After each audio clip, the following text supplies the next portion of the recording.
कर्मचारियों को लेकर आए दिन कहीं न कहीं प्रोटेस्ट हो रहा है, लेकिन गूंगी बहरी सरकार को इसका कोई फर्क नहीं पड़ा। उन्हीं के राहत के लिए कहा जा रहा है कि एक बहुत बड़ा फैसला लाया गया, जिसको हरी झंडी कल दे दी गई है, जिसका नाम यूपीएस रखा गया है। अब सवाल ये है कि इसके अंदर जितने भी पॉइंट्स है, जितने भी राहत वाली बात कहे जा रहे हैं, क्या वाकई में वो जायज है? क्या कर्मचारियों को उनका फायदा मिल पाएगा?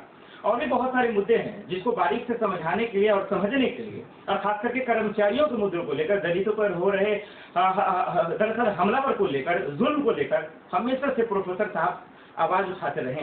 कांग्रेस की जब भी बात आती है उनको लेकर करते हैं, चुनावों को लेकर बताते हैं, और मुझे पता है कर्मचारी की बात आपसे बेहतर कोई बता नहीं सकता। प्रोफेसर जी, आपका बहुत बहुत स्वागत है। सबसे पहला सवाल यही है, ये जो यूपीएस का एक ढंढोरा आया है, कैसे देख रहे हैं आप? देखो साहब, पहले तो ये वाजपेयी जी नई पेंशन लेके आए, उसमें सरकारी कर्मचारी थे, उनको लमसम रिटायरमेंट पे एक अमाउंट दे के नक्की कर दिया गया। इससे पहले जरा हमारे दर्शक समझें, खास तौर से वो लोग समझें जो युवा हैं, क्योंकि युवाओं को नहीं मालूम कि पुरानी पेंशन योजना आखिर क्या थी। जब तक हमें पहली पेंशन योजना नहीं मालूम होगी, तब तक हम नई पेंशन योजना से उसकी तुलना नहीं कर पाएंगे और नफे नुकसान नहीं समझ पाएंगे। पुरानी पेंशन योजना की पहली खूबी, रिटायर होने के बाद आपको जो आपकी तनख्वाह मिल रही है, मान लो रिटायरमेंट के समय मान लीजिए आपको 50,000 तनख्वाह मिल रही है, तो रिटायरमेंट के बाद आपको 25,000 रुपये मिलेंगे, और तब तक मिलेंगे जब तक आप जीवित हैं।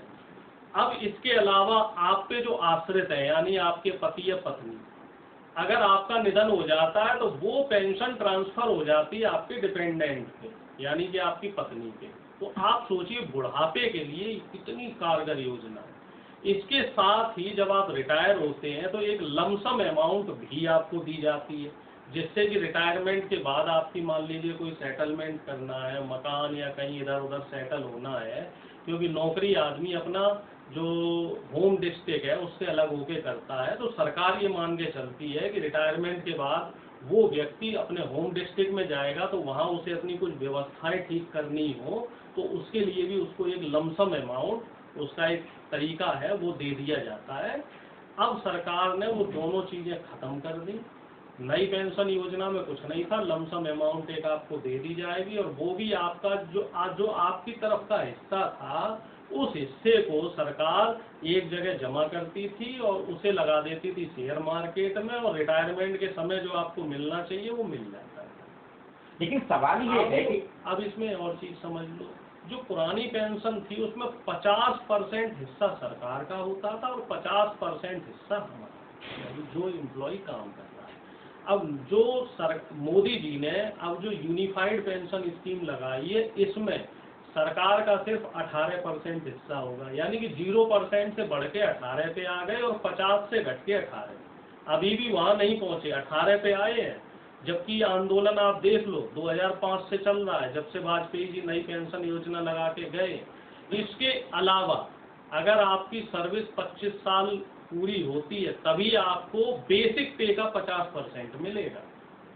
जो पहले पूरी पे का 50% मिलता था वो ना मिलके बेसिक था, जबकि बेसिक हमारा बहुत कम होता है, टीए बढ़ के तनख्वाह बहुत ज़्यादा हो जाती है। तो बेसिक मान लीजिए किसी का 30,000 है तो उसको 15,000 मिलेगा। 15,000 में इस महंगाई में कैसे खर्चा चलेगा? सर, आप लोग कहते हैं कि मोदी सरकार कुछ करती नहीं है, कुछ अच्छा करने जा रही है, इसका भी विरोध करना शुरू कर दिया। आप उतना अच्छा मत करो, आप जो पहले चल रहा था वही चल जाएंगे। हमें तो पुरानी वाली पेंशन दे दो, हमें तो जो पुरानी सरकारें नौकरी देती थी वो नौकरी दे दो। नौकरी भी देने आपने बंद कर दी, पेंशन भी देनी आपने बंद कर दी, और आप कह रहे हो साहब हम अच्छा कर रहे हैं, अच्छा कर रहे हैं। भाई इसे अच्छा नहीं कहते, इसे कहते हैं कि ये किराए पे पानी फेरना। और दूसरी बात इसमें आप और समझ लो, इसी से जुड़ी हुई बात है साहब। बात ये है कि आपने प्रॉमिस किया था कि साहब हम नौकरियां देंगे, आपने प्रॉमिस किया था कि हम कर्मचारियों की बात करेंगे, कर्मचारियों के लिए सोचेंगे, आपने बात कहा था कि हम हेल्थ सेक्टर की भी बात करेंगे। अब आप देखिए रिटायरमेंट के बाद जितने भी जो भी व्यक्ति रिटायर होता है वो ज़्यादातर उसको कुछ ना कुछ बीमारी लगी जाती है। अब उसके हेल्थ के लिए क्या व्यवस्था है? पहले जो CGHS कार्ड पुरानी सरकारें बनाती थी, सरकारी आप अस्पतालों में जाएंगे या निजी अस्पतालों में जाएंगे तो आपका मुफ्त इलाज होता था, तो अब वो सुविधा भी सरकार खत्म कर रही है। कई अस्पतालों में वो जो सरकार के कार्ड हैं, जो हेल्थ कार्ड, वो हेल्थ कार्ड नहीं चल रहे प्राइवेट अस्पतालों में, क्योंकि प्रधानमंत्री जी ने उनके बकाया भुगतान नहीं किए। भैया ये बताओ, हमसे 60% आप टैक्स ले रहे हैं, 30% हमारी सैलरी से ले रहे हो, 28% GST के नाम लेकिन पे आप ले इसका रहे हैं। विरोध तो कर रहे हैं, लेकिन सुबह सुबह ही अश्विनी जी आते हैं, नहीं सरकार के मंत्री तो इसकी तारीफ कर रहे हैं। साहब ये बताओ, विरोध तो हम करेंगे, जनता विरोध करेगी, विपक्ष विरोध करेगा, और कौन करेगा? लेकिन बात तो ये है कि गूंगी बहरी सरकार है, वो सुनने को कहाँ तैयार अश्विनी चौबे तो एकदम लगातार इसमें फायदे पे फायदे बताते नजर आ रहे हैं। अश्विनी वैष्णव जी तो फायदे बताएंगे ना, क्योंकि उनको तो पेंशन मिल रही है। सांसदों की पेंशन में कहाँ कमी है साहब? सांसद एक बार बना तो पेंशन मिलनी है, 2 बार बना तो उसे 2 बार की पेंशन मिलनी है, 3 बार बना तो 3 बार की पेंशन मिलनी है। और हमारे जो कर्मचारी हैं, उनकी जो 1 बार की ईमानदारी की आप वो भी नहीं दे रहे हैं। तो ये तो जाती है ना सर। ठीक है, आप ये तो दोहरा व्यवहार है ना। आप कांग्रेस को खूब कोस लीजिए, खूब कांग्रेस की आप बुराई कर लीजिए, लेकिन कांग्रेस ने आपको पुरानी पेंशन दी, कांग्रेस ने आपको स्वास्थ्य का जो बीमा है वो हेल्थ बीमा दिया।